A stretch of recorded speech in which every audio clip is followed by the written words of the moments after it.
अब हम लोग पढ़ेंगे संख्या। क्या संख्या। देखिए यह संख्या पाई है। क्या है? संख्या पाई। यानी द नंबर पाई। ठीक। अब देखिए पाई क्या है। अब ये जाने पाई पर में है कि अपर में है। तो पाई अपर में होता है। क्या होता है? जो उसमें हम भाग देते हैं तो अशांत होता है। ठीक है, माने कटता नहीं है, आता जाता है। देखिए किसी वृत्त के क्या कहेंगे? किसी वृत्त के परिधि और व्यास के लंबाई के अनुपात को पाई से निरूपित किया जाता है। बाई से निरूपित तो किया पाई बराबर क्या हो गया? वृत्त की परिधि की लंबाई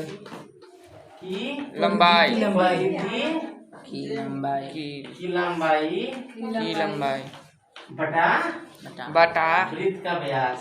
वृत्त का व्यास। ठीक। किसे डिनोट करता है? पाई से। किस से? पाई से। पाई का मान कितना होता है जी? बोलो तो। 3.14 और क्या होता है इसका आगे? 15929 इतना ही जानिए। ठीक है। Yes sir. देखिए तो इसका मतलब क्या हुआ? जैसे हमने लिखा पाई का मान 22 बटा, हमने क्या लिखा? 22/7। तो इसको डिवाइड करेंगे तो यही मिलेगा, या और जाता रहेगा, कटेगा नहीं। इसीलिए पाई को क्या बोलता है? अपर में। ठीक है। जी। जैसे एक हम सब ले रहे हैं जो लॉगरिथम में आप लोग पढ़ेंगे ई, इसको बोलते हैं नेपियर कांस्टेंट। क्या बोलते हैं? Napier constant. हायर क्लास में आप लोगों को बताया जाएगा। इसका मान होता है 2.71। ये भी कटता नहीं है, इसीलिए ई को भी क्या बोलते हैं? अपर में बोलते हैं। क्या बोलते हैं? अपर में। कोई कहेगा ई किसने दिया था? तो नेपियर ने दिया था। कौन? नेपियर कांस्टेंट भी कहा जाता है। ठीक है, उसने लॉ को बताया था। ठीक है, कितना समझ में आया? जी सर। चलिए अब देखिए, तो कोई पूछेगा पाई पर में है कि अपर में है, तो क्या बताएंगे? अपर में। ठीक है। कोई पूछेगा क्यों अपर में है, तो हम कहेंगे उसको 22/7 से डिवाइड करते हैं तो कटता नहीं है। ठीक है, यानी अशांत है। अब कोई कहेगा ई क्या है? स्मॉल ई, तो भी कहेंगे वो भी क्या है? अपर में। क्या है? अपर में। यह भी जो इसका मान प्राप्त होता है यह भी कटता नहीं, यह इस तरह आता जाता है। ठीक है, दस में। जी सर। चलिए इसको नोट कर लीजिए। तो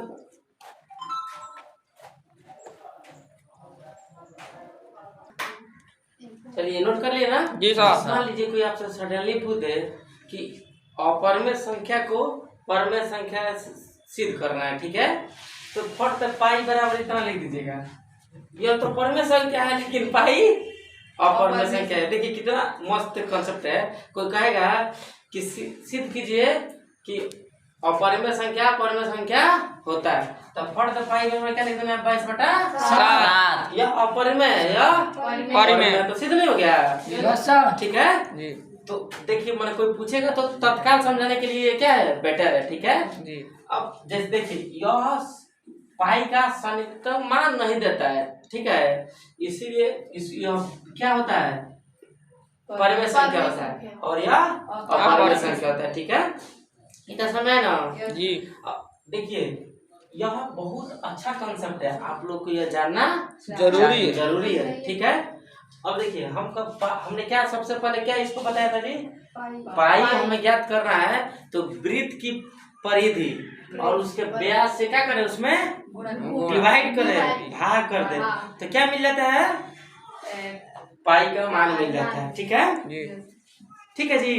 जैसे हमने ये क्या बनाया? वृत्त बनाया। क्या बनाया? और ये होता है व्यास। तो वृत्त के परिधि में मतलब इसकी पूरे लंबाई में हम इसके व्यास से क्या करते हैं? भाग करते हैं, तो क्या मिल जाता है? पाई का मान। ठीक है, ये देखिए अशांत होता है, माने कटता नहीं है। ठीक है, काटते काटते कहाँ तक चले जाएंगे उसका लिमिट नहीं है, लेकिन ये कटेगा, इसीलिए पाई को क्या बोला जाता है? अपर में संख्या। ठीक है, अब मान लीजिए हम ये भी कहे, एक और उदाहरण हम ले ले, 355 बटा, देखिए हम क्या लिए हैं? 355 बटा 113। तो यह भी इसके जितना यह है ना, इसको हम इसमें भाग देंगे तो इतने के लगभग बराबर इसका भी मान आता है। ठीक है, मतलब इसको भी हम भाग करेंगे ना तो जितना यह दे रहा है यह भी इतना ही देता है। लेकिन देखिए दशमलव के बाद एक दो अंक नहीं भी दे लेकिन यह इसके बराबर भी माना जाता है। ठीक है, चलिए नोट कर लिए जी सर। हाँ, चलिए अब इसके आगे हम लोग देखेंगे। अब देखिए मान लीजिए हम क्या यह ई बराबर 2.71 हम ये बोले ना, ये कौन कांस्टेंट है? नेपियर कांस्टेंट है। क्या? Napier constant. यह ठीक है, हम बेटा ना। जी सर। अरे नेपियर एक साइंटिस्ट है जो लॉग पढ़ती हो ना, लॉग ये बताया जाएगा, यूलर नेपियर कांस्टेंट सब आपको बताया जाएगा। ठीक है, अब देखिए अब एक बहुत अच्छा कॉन्सेप्ट है। मान लीजिए कोई पूछेगा दो संख्याओं के बीच में कितनी संख्या होती है, क्या पूछ दिया कोई? दो संख्या 1 और 2 के बीच में। देखिए अब परिमेय है, इसका बटा 1 नहीं कर सकता हूँ के बीच में कितना संख्या होती है। माने हम नंबर ले लिए यहाँ पे 1 और यहाँ पर 2 ले लिया ना, तो कोई पूछे इन दोनों के बीच में कितना संख्या होता है तो कहिएगा असंख्य संख्या होता है। क्या? असंख्य संख्या। इसके बीच में इनफाइनाइट नंबर होता है। ठीक है, अब कोई पूछे आप लोग तो कह दे कि इनफाइनाइट नंबर होता है, तो कोई पूछेगा कि किस तरह कह सकते हो कि इनफाइनाइट नंबर होता है। ठीक है, तो सबसे पहले क्या करेंगे, इसको और इसको क्या करेंगे, जोड़ेंगे। क्या करेंगे? जोड़ेंगे। और देखिए हम कितने संख्या को जोड़ रहा हूँ? 2। तो देखिए हम जोड़कर कितने संख्या को जोड़ रहा हूँ? 2 से भाग दे देंगे तो इसके बीच में आएगा कि नहीं? और फिर हम इसको और जूम कर दे रहा हूँ। क्या कर रहा हूँ? और जूम। देखिए मैं इस तरफ जूम कर रहा हूँ, यहाँ पर आ गया 1 और यहाँ पर आ गया 2 और यहाँ पर आ गया 3/2 और इसके बीच में। तो फिर हम इन दोनों क्या करेंगे, जोड़ेंगे। क्या करेंगे? जोड़ेंगे। तो बटा जोड़ाता है ना, तो इसका एलसीएम क्या जाएगा 2, यहाँ पे 2 + 3 बराबर 5/2। तो हमने दो संख्या को जोड़ा तो क्या है 5/2 और 5/2 में कितना से भाग करेंगे? 2 से, क्योंकि हम दो संख्या का जोड़ रहे हैं तो 2 से। तो ये जानते हैं ना, तो इसका किस में गुणा हो जाएगा? इसमें हो जाएगा। ठीक है, क्या जाएगा 5/4। तो भी इसके पीछे बनाएगा आएगा कि नहीं?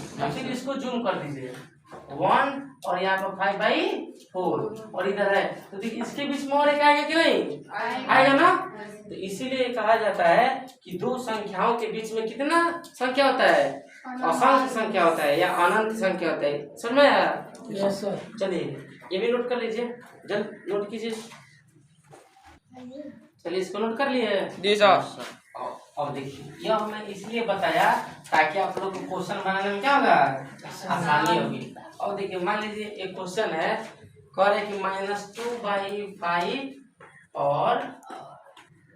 और क्या करा जी, -1/5 के बीच दो परिमेय संख्या ज्ञात कीजिए। दो परिमेय संख्या ज्ञात कीजिए। ठीक है,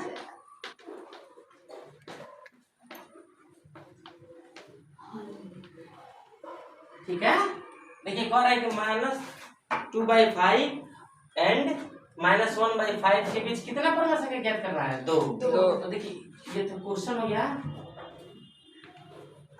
अब देखिए इसको हम सॉल्यूशन लिखेंगे। क्या सॉल्यूशन में क्या करेंगे? देखिए जो दिया है क्या दिया है, -2/5 और -1/5। तो हम करेंगे लेट यानी माना कि ये बराबर -2/5 और b बराबर -1/5। तो हमने अभी बताया था ना, अगर दो संख्याओं के बीच में कितना संख्या होता है? असंख्य संख्या होता है ना। लेकिन ये तो कह रहा है कि इनके बीच में केवल दो ही परिमेय संख्या ज्ञात करना है। तो हम क्या करते हैं, दोनों को जोड़कर कितने से भाग दे देंगे? 2 से। कितने से? 2 से। अभी बताए ना, a + b/2 = -2/5 प्लस -1/5/2। देखिए a के जगह पर हमने इतना रख दिया और b के जगह पर इतना, फिर से प्लस यानी जोड़ दिया। अब इसको सॉल्व करेंगे तो देखिए ये होगा -2/5, ये प्लस इंटू माइनस बराबर माइनस होता है ना 1/5/2। ठीक, अब देखिए तो हम देखिए हम अभी बताया था ना कि जब डिनोमिनेटर समान हो तो ऊपर वाला क्या हो जाता है आपस में जुड़ जाता है।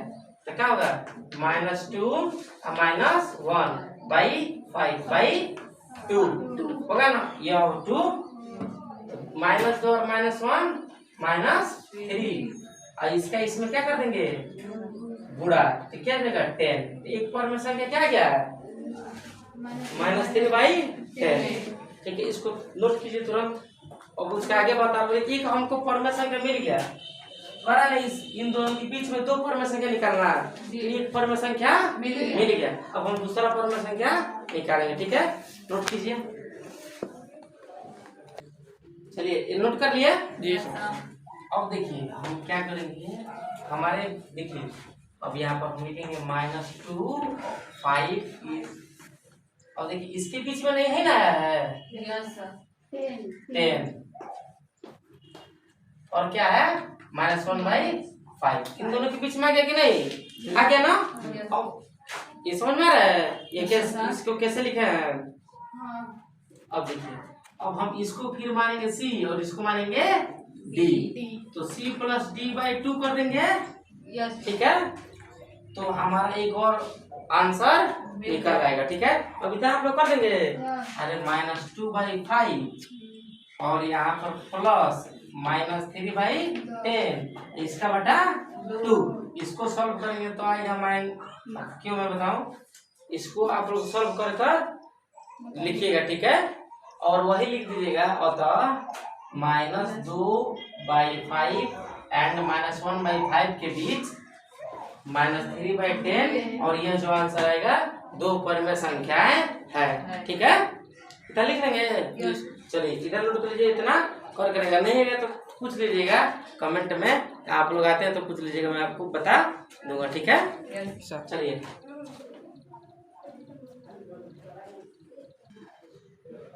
चलिए यह कुछ क्वेश्चन है। यह किसका है जी NCERT, किसका NCERT। ये भी किसका NCERT और ये भी किसका है NCERT। NCERT कुछ क्वेश्चन है आप लोग बनाइएगा। ठीक है, नहीं आएगा तो कमेंट में कर दीजिए कि सर क्वेश्चन नंबर 1 नहीं आया या क्वेश्चन नंबर 2 नहीं आया या क्वेश्चन नंबर 3 नहीं, उसको वीडियो के माध्यम से आपको समझा दूंगा। ठीक है, लेकिन ये होमवर्क हर हाल में करना है, मैथ सीखना है तब। ठीक है जी सर। चलिए इस क्वेश्चन को नोट कर लीजिए तो